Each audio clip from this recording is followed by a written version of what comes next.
Welcome to Praise Hands, home of the Praise Hands, where we are all about creative, cross-cultural Christianity. The Praise Hands podcast examines the American intersection of church, race, music, and economics. And I'm your host, Robbie Valderrama. Today's episode is the first in a series called Can I Trust the Church? In this series, we take an honest look at topics like the industrialization of Christianity, hypocrisy with sexual sin, interracial and interfaith tension, financial fraud, and more. Today's guest was named one of BBC's 100 most influential and inspiring women of 2019, is the co-author of the World Christian Encyclopedia, and is the co-director of the Center for the Study of Global Christianity. Her center estimates that by the year 2025, as much as $100 billion per year in Christian-donated dollars will be lost to embezzlement. Join me as we welcome Gina Zurlo and discuss financial fraud and the future of global Christianity. All right, everybody. I am here today with Gina Zurlo. It's an honor to have you on the show. I'm happy to be here. Thanks. So you guys are pretty amazing. I think you guys are probably the world's leading group that studies Christianity. Would that be fair to say? Yeah, I think so. So we're studying every religion in every country of the world, looking at data in the past, the present, and making projections for the future. Wow, that's fascinating.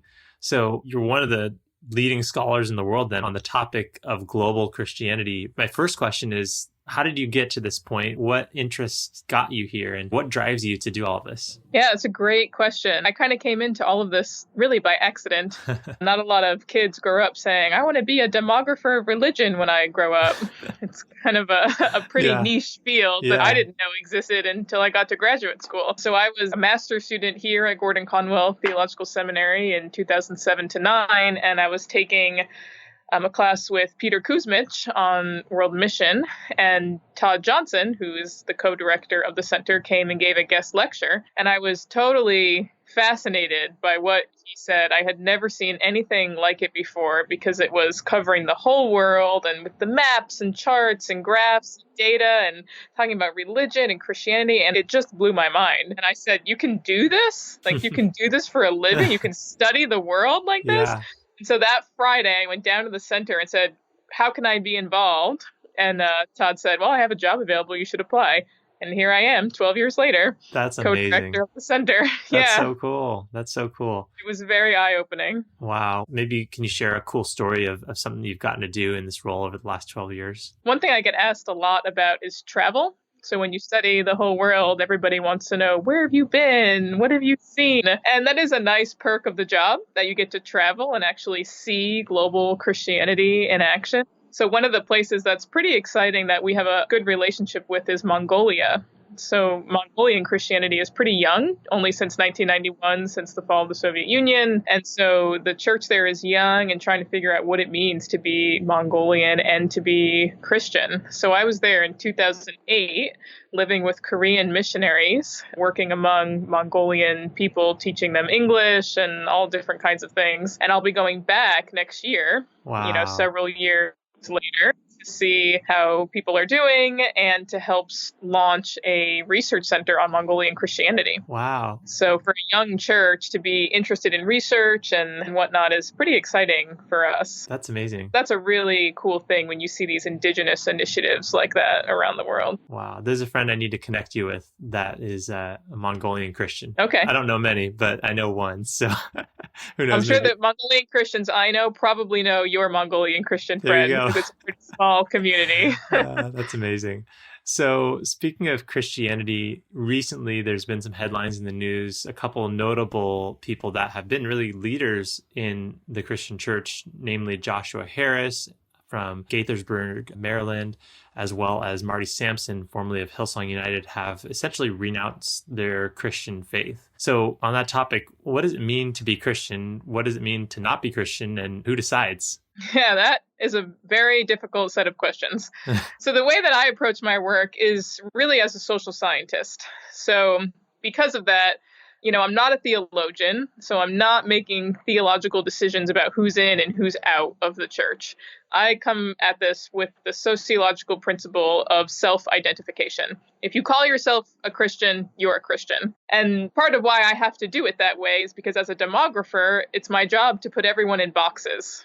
You're a Christian, you're a Muslim, you're Jewish, you're Buddhist. If you're Christian, you're Catholic, you're Orthodox, you're Protestant, so on and so forth. That is just a little bit surface level way of looking at Christian identification, because we all know it's very complicated about what you believe and how you behave and where you choose to belong. And so those 3 B's, belief, behavior, and belonging, are being used to drive. Diana Butler Bass. Exactly, yeah. Love Diana Butler Bass's work. And that's a really helpful set of criteria to talk about if you want to say who's in or who's out, but just the quality and the quantity of Christianity. And so some of those high profile people that you mentioned, and many others in Europe and North America, choosing to publicly disaffiliate from the church is a trend. That's a trend in world Christianity, of the decline of belonging in what we call the global north, which is Europe and North America. Now, it becomes further nuanced because you get all these polls and surveys and whatnot that are coming out from the Pew Research Center and others,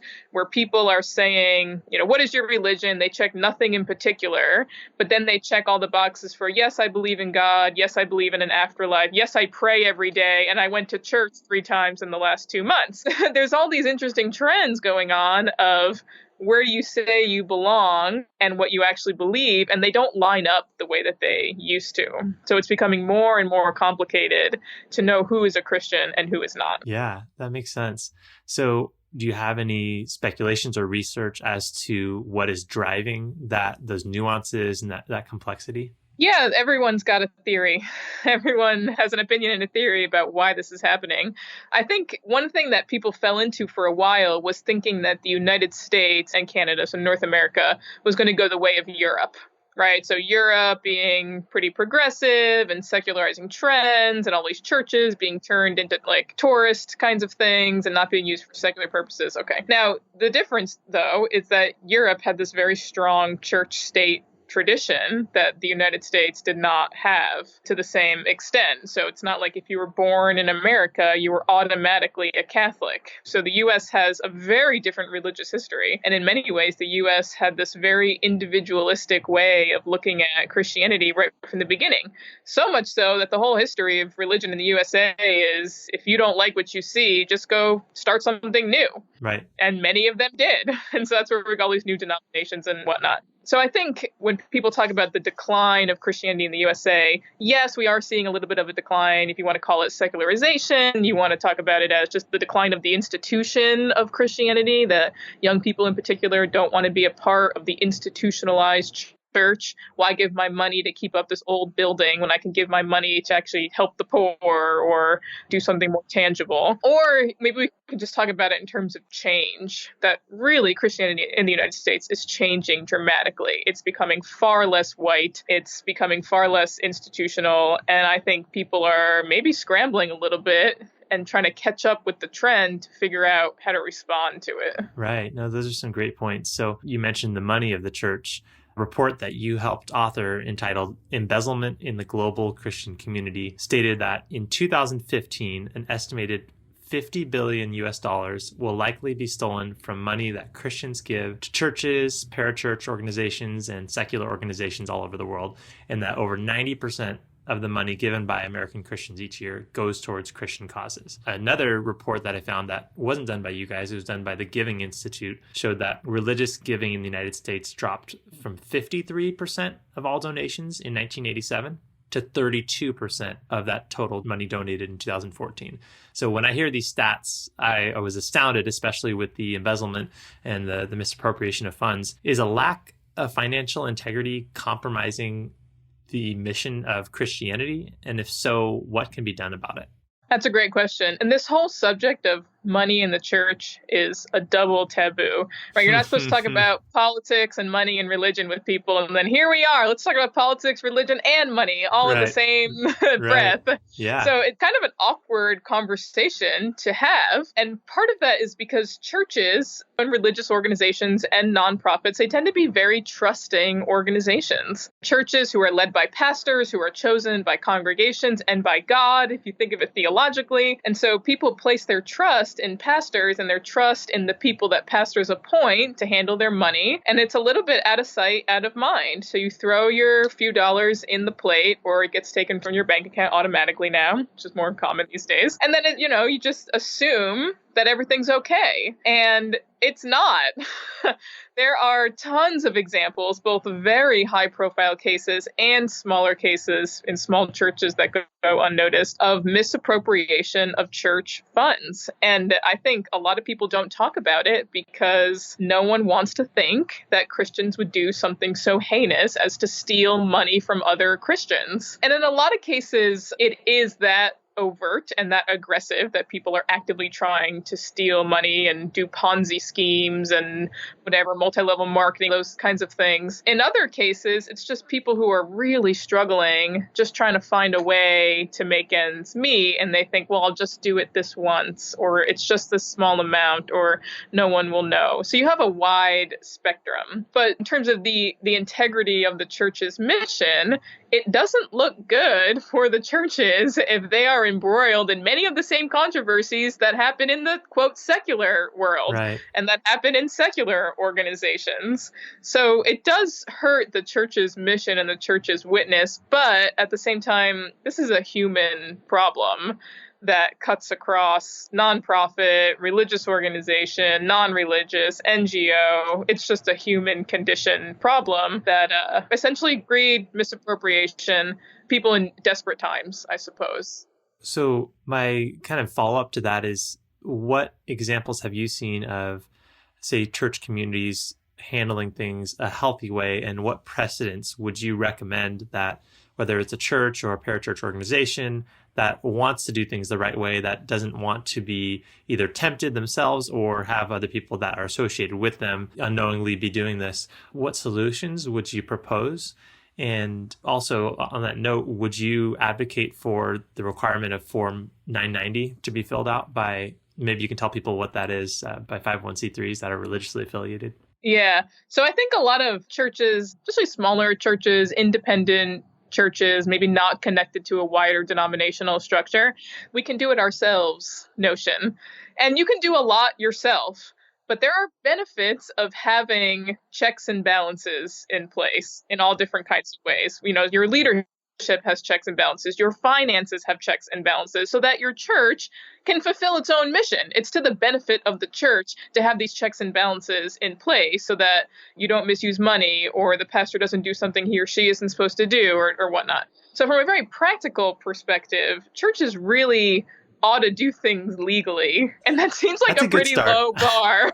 I know it sounds like a really low bar, but sometimes in like the passion and conviction to start this thing that you feel like God has led you to do, some of those logistical things can be left by the wayside. And it can be really small things. Like, I recently heard an example of a pastor who wanted the church to buy a house that could be used as a parsonage, but they didn't want to use it as a parsonage. And so it ended up in this very blurry line between, is this a home being used for church purposes, which means it's tax exempt, you don't pay property taxes, or is it being used for a family, which means you got to pay taxes?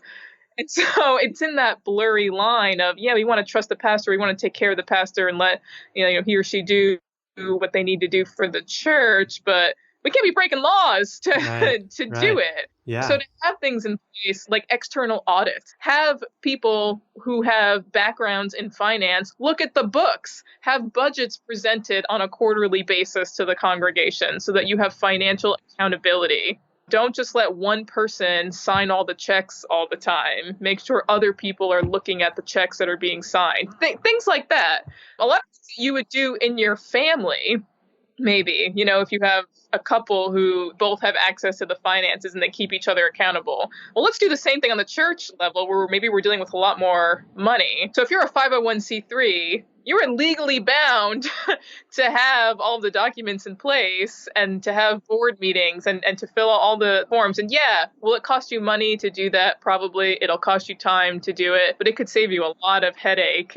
and possibly jail time down the road if something Another goes good benefit. awry. Yeah. Yeah, I got to keep that in jail. So this Form 990 is this form that most other nonprofits are required to fill out that gives you data about how a nonprofit organization is spending their money. You look at these different Charity Navigator and these different things that rate nonprofits. They're using the Form 990 data to talk about how well or not well a nonprofit is spending their money. But churches are not required to fill that out. Do you think that's a problem, or do you think that's a healthy separation of church and state? That's a complicated question.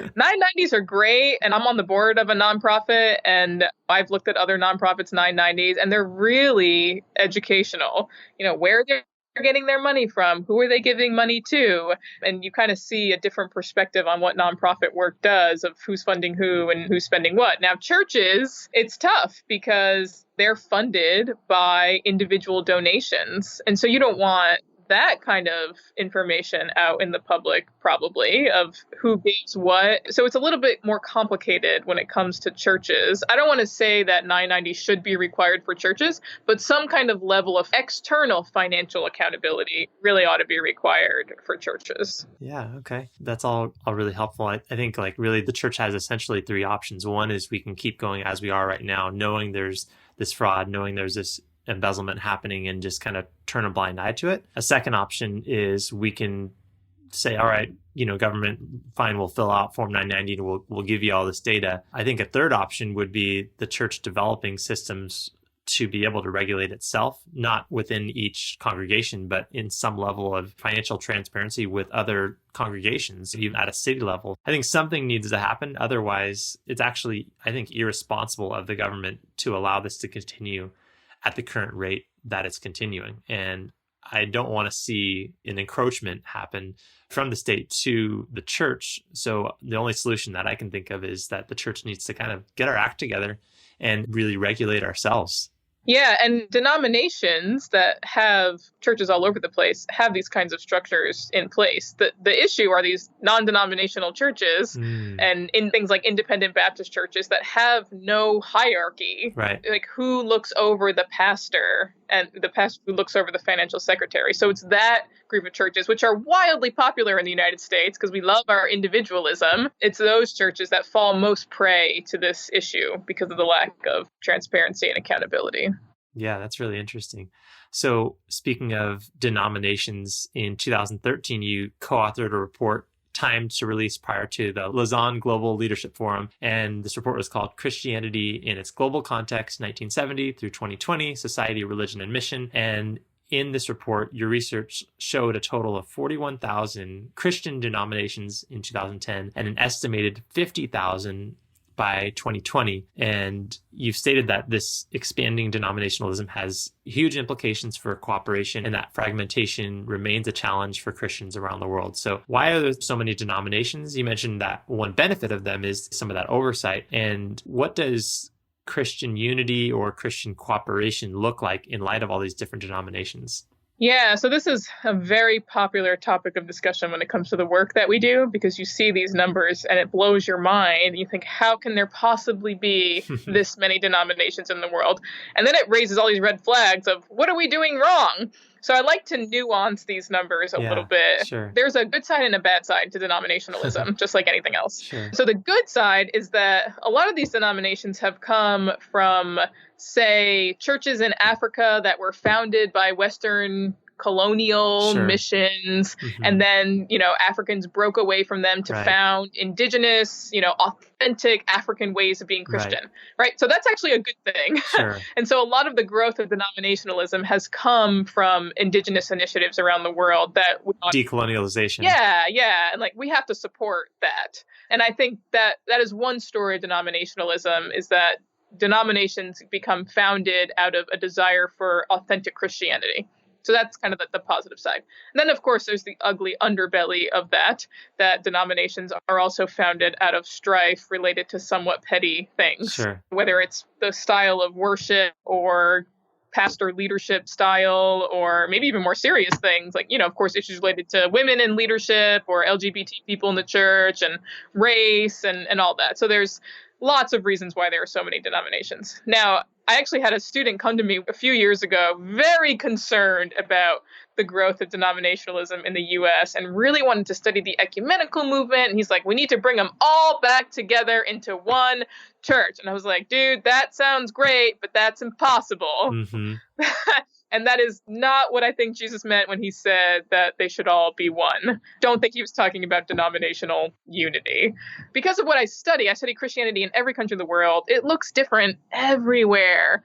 And that's really the beauty of world Christianity, is that it can look so different all around the world. And you don't have to say the same exact words in the same exact way, in the same exact language, right? But I think the things that do bring Christians and denominations together are these core, like, it's the charisma of the gospel, right? It's the virgin birth and the death and resurrection of Jesus Christ and salvation from sin. And all these core theological tenets are the thing that brings Christians together. Why we can actually say there is a such thing as world Christianity. Right. It's not world Christianities, like a lot of people want to say it is. Like, we believe there is actually a global whole to speak of that's united not by its external trappings of its music or its leadership style or its ecclesiology, but actually brought together by self-identification of the desire to say, I belong here.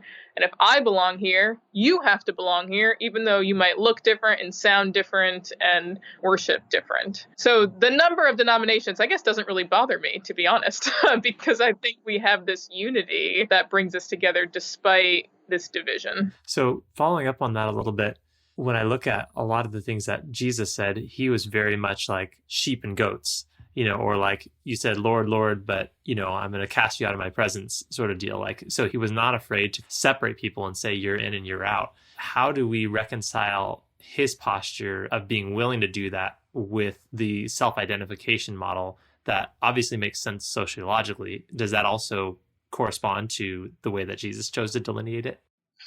This is why I'm not a theologian. So I don't have to make those decisions and comment on those things. But that's someone else's job. Yeah. But at the same time, are there limits to self-identification? And every sociologist will ask themselves this question. Right, so right. You check the box Christian on a survey. What is your religion? You check Christian. So then maybe you get the reverse of what I said before. Do you believe in God? No. Do you go to church? No. Do you pray? No. Do you believe in heaven and hell? No. You don't sound like a Christian. You sound like someone who, for whatever reason, just check the first option on the box, right. like on the survey, and right. that happens too. Yeah. So I think that does exist in the world, and that challenges what I do as a sociologist and a demographer. But also as a Christian, I understand that this reality happens. People who are just born into the church, you just check Christian, you just check Catholic, you just check Anglican. And like you don't actually believe it. That is happening all over the place. So again, it's just the lens through which you look at Christianity. If your main concern is that you believe the right things, then all those people who check no, you're not a Christian. Even if you check that you're a Christian, if how you behave is the way that identifies you as a Christian, in some places, if you drink or smoke, you can't be a Christian because, in those societies, those things, you can't be a Christian and drink and smoke or dance or wear pants if you're a woman. It really all depends on what cultural, societal, theological perspective you're coming from, I guess. Yeah, no, that's a great answer. A great answer from a non-theologian. Thank you. I try. So that same report also highlights the move of Christianity to the global South. Can you share maybe some of your findings there, and how would you say this has affected Christian missions? Yeah. So the shift of Christianity to the South, that's been the story of Christianity since the 1980s. And people who are aware of this and who have been aware of it for a while, I think that we're a bit of a broken record, that we keep talking about the shift of Christianity to the global South. But one, a lot of people don't know that that's happening. They still think the center of Christianity is evangelicalism in the Midwest in the United States. And second, this shift is continuing to happen. So it's not like the shift happened and it's over. So in the beginning of the 20th century, only a third of the world's Christians lived in the global South. But now 67% of the world's Christians live in the global South. That is a massive change in the makeup of the world's largest religion. That's a huge amount of change. And the way it impacts mission is still a little bit to be determined, because most of the missionary sending in the world is still coming from the global north. So you have the USA still sends the most missionaries around the world. Now, the number 2 is Brazil, and the number 3 is South Korea. So we are seeing the shift of missionary sending from the global south. But most of those missionaries are not going to the global north. They're going to other places in the global south, or they're going to diaspora communities. So it's Brazilians working among Brazilians and Koreans working among Koreans. So Mongolia, for example, I lived with Korean missionaries in Mongolia. There's a huge missionary movement from Korea to Mongolia. And in many ways, it's a very insular community. But the other issue when looking at missionary sending is we need to change the language of how we talk about mission, because a lot of mission, we like to talk about it as cross-cultural missionary sending. So in order to be a missionary, you have to go from one country to another country. But in the global south, a lot of those churches don't have the resources to send people from one country to another. And so they are what's called national workers. So the massive movement of South Indian Christians to go work in the north of India. So South India and North India are like 2 different countries, right, with all different cultures and languages and food and whatever in between. And they're cross-cultural missionaries, but they're all in India. And so that doesn't make it into our discussions of mission, because we're still understanding it in a very West to the rest kind of way. So national workers is maybe the future of mission in light of the shift of Christianity to the global south. I would say you also, I mean, I don't know if this has come across in any of your data, but I also see a trend within America of people doing more urban missions and being sent and starting to say, hey, we've got some problems here in America. Like, what if we kind of work on these before we go other places? Has that shown up in any of your data? Yeah, so we track urbanization trends, and everyone knows the world is becoming more and more urban. And in these large cities, it's the world in the city, right? So you have all these diaspora communities. You know, if you want to work among Muslims, you just go to Malden here outside of Boston, and you've got Muslims from, North Africa all over, or, Turkish people so all these diaspora communities are all throughout the United States. Houston is becoming a huge refugee city, and there is huge amounts of potential for refugee ministry among non-Christian peoples in Houston, Texas, where my in-laws are from in Kansas, is a much more diverse place than it was 20, 30, 40 years ago. There were no mosques, back then, but now there are.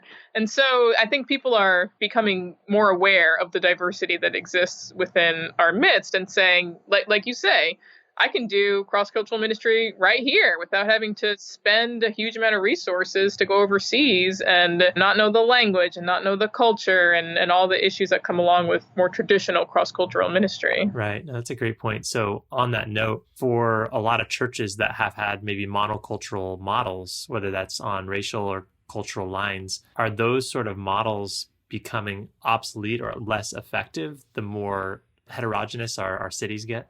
That's a great question. And, there's actually data that United States churches are still, it's the issue of homophily. It's like birds of a feather fly together, flock together, whatever it is. So in sociology, they call it homophily, that like attracts like. Right. So the white people are still worshiping with white people, and black people are still with black people, and brown people with brown people, and Asian Americans with Asian Americans and whatnot. And we're still very racially segregated, despite the fact that our cities are really diverse. So during the week, Monday through Saturday, everyone's all diverse and rubbing shoulders and this and that. And then we get to church on Sunday and we all go to our different sections. So there is not a lot of working across racial lines in American churches at all. I mean, it is still, like Martin Luther King Jr. said, the most segregated time in America, 11 a.m. on Sunday morning. That's still true. So it's like the reality of the city and of the diversity of America is not seeping into the churches as much. That's interesting. One of the other guests that we're having on this semester is Mark Diamaz, and you may be familiar with him. He's written, books on multi-ethnic churches and disrupting social patterns in communities. And his conference is on a lot of these topics, and they are projecting that sometime around this year, it will get to around 20% of U.S. churches are desegregated. So that's the latest stat that I've seen on that. And they're seeing slow but steady movement in that direction. But you're right, It's not widespread yet. But I do think we are getting to the early adopter stage. Yeah, I'd be curious to, I mean, of course, I'm going to watch those trends very closely to see where this goes. I actually just heard a paper at a conference last week about pastors of multiracial congregations and about how hard it is. It is incredibly difficult. And the grave disparities that exist between white pastors of multi-ethnic churches and pastors who are of color of multi-ethnic churches. That white pastors are willing to be in it gung-ho until something goes wrong and the thing goes downhill, and then they give it to a person of color to take over from there. Or people of color have to work twice as hard because they're both... Sure, and be bivocational and all that. Yeah, like they're the bridge. They have to be the bridge and be the pastor, whereas the white pastors find a person of color to be the bridge and they can be the pastor. So just there's a lot of issues still to be worked through on those. But I think people are trying. Yeah. So back to the report, the 2013 report, you also mentioned the rise of Pentecostalism. And I think the stat was that renewalists represented 5% of global Christianity in 1970 and 26% in 2010. What do you attribute this rise to, and what trends can we expect moving forward? Yeah, so that's one of the main stories of world Christianity, that where Christianity spread over the course of the 20th century, Pentecostalism went with it. And a lot of that is just that Pentecostal charismatic Christianity just seemed to match cultures in the global South better than it did in the North, because Pentecostal belief in the supernatural and the gifts are still alive, and belief in miracles and all of these different things, a much closer relationship between the physical world and the spiritual worlds, much like you find in Asia, Africa, and Latin America, where the separation between the spiritual and the physical, there is no separation between the spiritual and the physical. There is just one world that we live in. So the Pentecostal worldview aligned much better with these worldviews of the global South that were adopting Christianity, many for the first time. So it made sense, because these worldviews aligned, these churches, as they've developed, are more Pentecostal charismatic in orientation. And that includes the mainline churches that were planted, right? So an Anglican church in Nigeria does not look like an Anglican church in Britain, it's an African Anglican church, and it has an African theology and an African belief in the supernatural and whatnot that you might not find in Europe. Yeah. Do you attribute any of that, particularly in Africa, to the African spirituality roots of Pentecostalism? Yeah, I think so. So Pentecostalism from its beginning was a multiracial movement. So you had Blacks and whites and Latinos there at the beginning of Azusa Street, and also between genders. You had men and women, and a lot of the early Pentecostal missionaries from the U.S. at least were women. And so I think the equality that you've seen between races and between the sexes in Pentecostalism has been very attractive to people coming from traditional societies where women were the ones making all the decisions. It just made sense that this would be the Christianity for them. Yeah, that's fascinating. So in that presentation to the Lausanne Global Leadership Forum, you mentioned a few recommendations in light of this report. I think they were like civility and hospitality, both between Christian denominations and between Christians and people of other faiths, evangelism coupled with social action, and thirdly, a deeper knowledge and interaction with people of other world religions. Can you unpack those for our listeners? Yeah, the first one, civility, also seems like a really low bar. And it's really too bad that I feel like it needs to be said. And I think it does, because there's still a lot of misunderstanding in world Christianity. That doesn't look like the Christianity I know, so therefore it cannot be real Christianity. And there are a lot of people who believe that. And that goes both ways. So more charismatic African Christians looking at the kind of Christianity there is in Europe, for example, and saying, well, you guys need more of the Spirit. Like, well, maybe I have the Spirit, but it doesn't look like the way you have the Spirit. So I feel like we need a little bit more civility, a little bit more understanding for us really to consider ourselves brothers and sisters in this thing together, that it's got to be okay for your Christianity to look a little bit different from my Christianity, because we all come from a culture. We all come from a different standpoint. And the closer relationship between social action and evangelism. Now, this is what mission was, and evangelicalism in particular. Right. Salvation Evangelicals, Army, like Charles Finney, all these people. Yeah, and like evangelicals helping to take down the slave trade from Britain, and this is what made evangelicals is that they were convicted theologically in these particular ways, and they lived it out in ways that positively benefited society. And I feel like evangelicals in the United States have lost sight of that, fighting culture wars that aren't making anyone's lives better, but just maybe digging their heels in theological convictions. So I feel like we've lost sight of the history a little bit of what's made evangelicalism unique. That a lot of the mainline Protestant churches, for example, I mean, evangelism and social justice are still pretty closely intertwined. And they have these amazing partnership models with churches around the world that, we need help with this and, can we aid with this? And it's a give and take between the two. So we have some thinking to do about the relationship between evangelism and social action, and maybe the line between the two isn't as firm as we've been led to believe it is for the last couple generations. And in terms of other religions, that's just, you got to know your neighbor. If you have Muslim and Buddhist and Hindu neighbors, or coworkers, or now family members, as people start to marry and, interreligiously more and more, it's to everyone's benefit to just know a little bit about these traditions, their history, their theology, their holidays, their food. I mean, the food of interreligious relations is pretty fun. There's a lot to enjoy there. And I just think some places in the world are becoming more and more religiously diverse, and Christians and Muslims in particular are becoming more and more greater proportions of the world's population. And we have this in the West, this whole Western clash with Islam kind of rhetoric that's out there that doesn't do anyone any favors and doesn't help relations between these two traditions at all.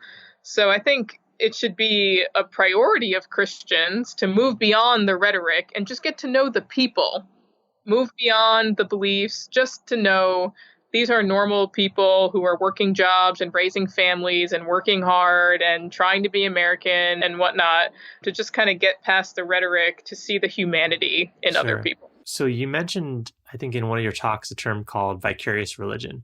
And this is where, and I'm paraphrasing here a little bit, but the majority culture believes that the minority culture practices religion vicariously for them. And one of the things that I think is interesting about the relationship between different religions, and I think this is a sociological principle and kind of outgroup homogeneity and things like that.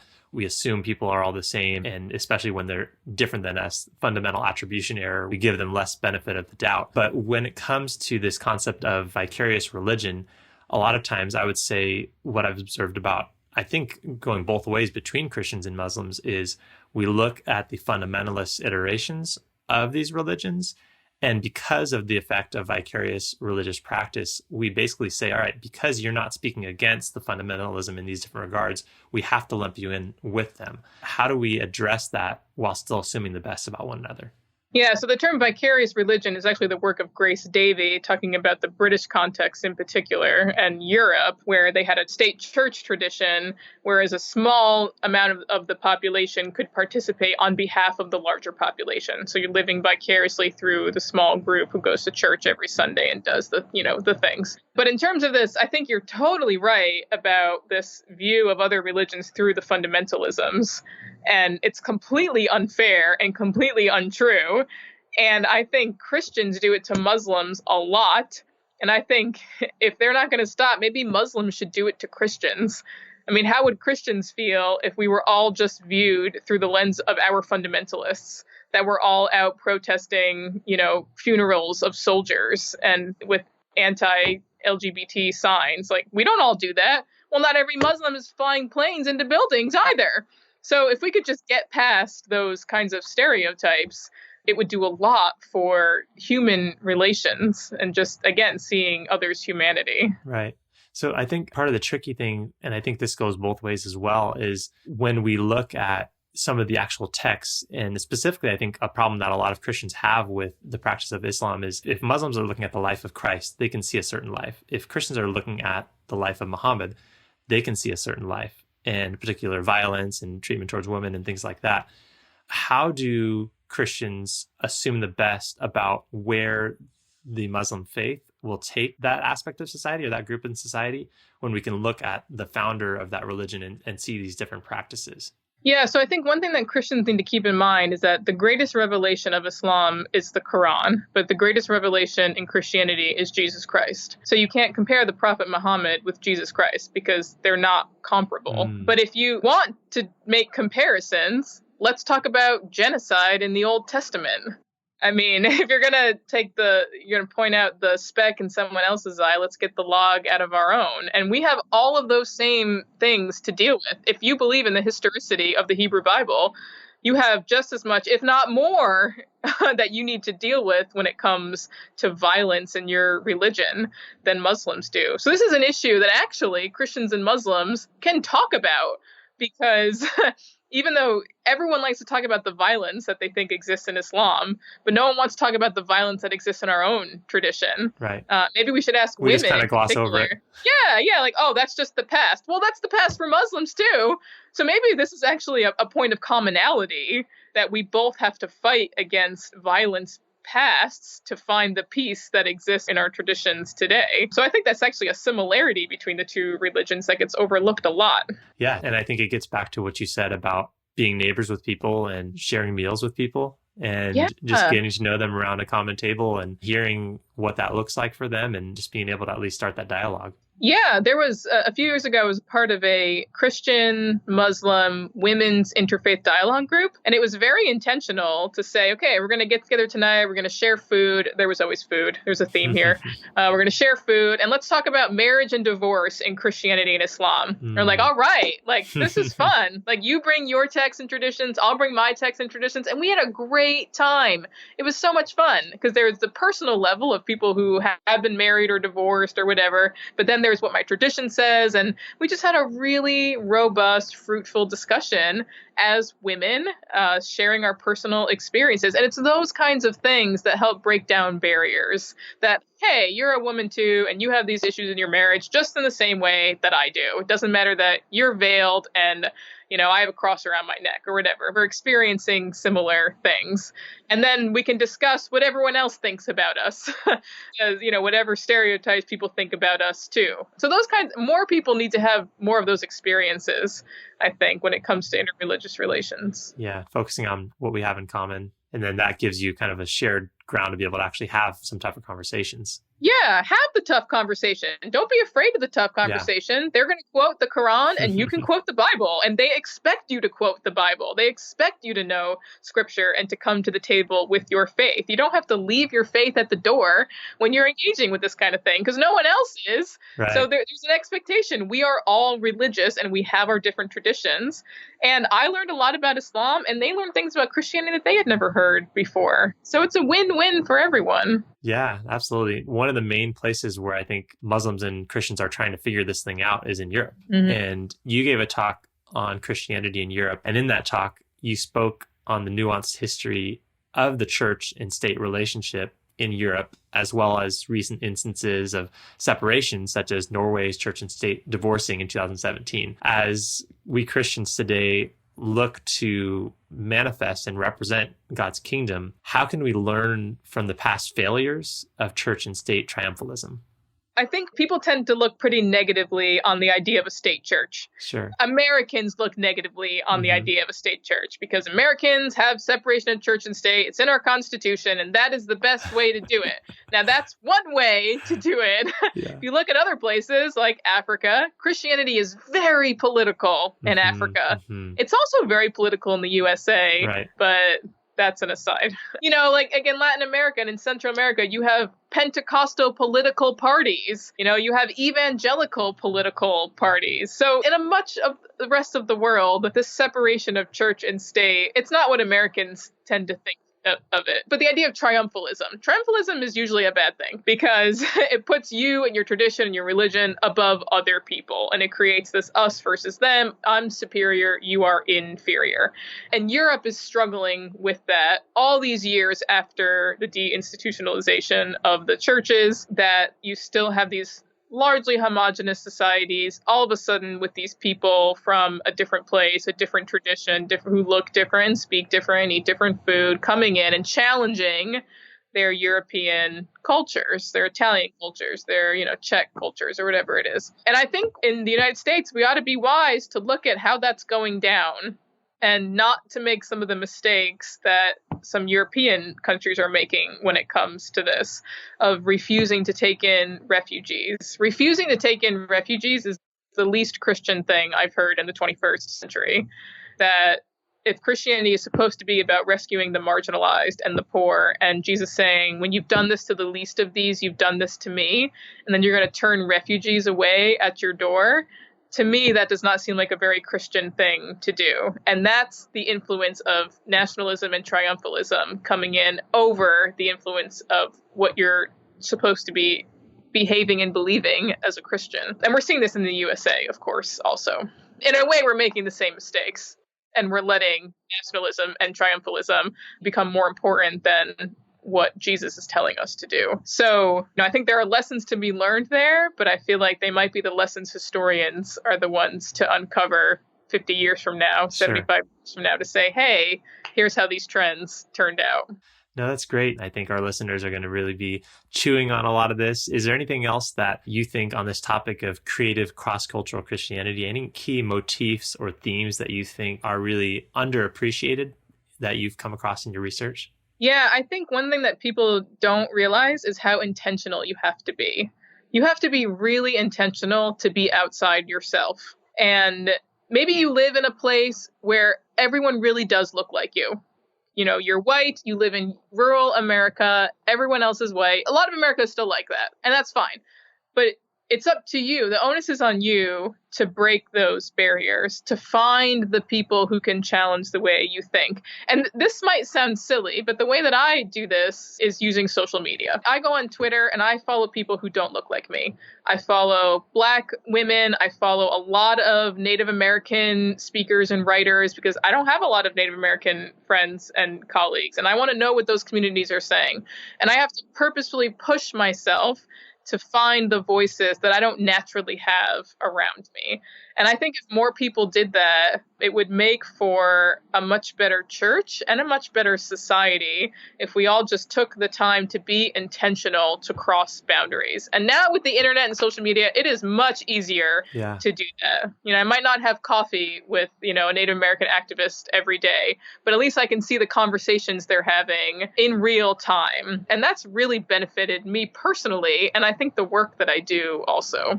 Yeah, I think in a society that's homogenous, you don't need to be as equipped with those different lenses. But in today's society, because our actions are affecting people that don't look like us, whether we get coffee with them or not, I think that it's kind of like a horse taking off its blinders and saying, oh, I didn't realize it, but this is already the reality that I'm living in. It's whether or not I want to acknowledge it. That's right. And you have to acknowledge it. Yeah. It's the human thing to do, and it's the Christian thing to do. Yeah. So Gina, thank you for your time. How can people learn more about Gordon Conwell, about Center for the Study of Global Christianity, and about the work that you're doing? Hey, you can follow us on Twitter. So follow us on Twitter at CSGC. And also go to globalchristianity.org. We've got a ton of free resources, infographics, videos, and all kinds of stuff you can download from there. So go ahead and check out globalchristianity.org. Amazing. Well, thank you again for your time. It's been a pleasure, and God bless you. Thank you so much. Appreciate it.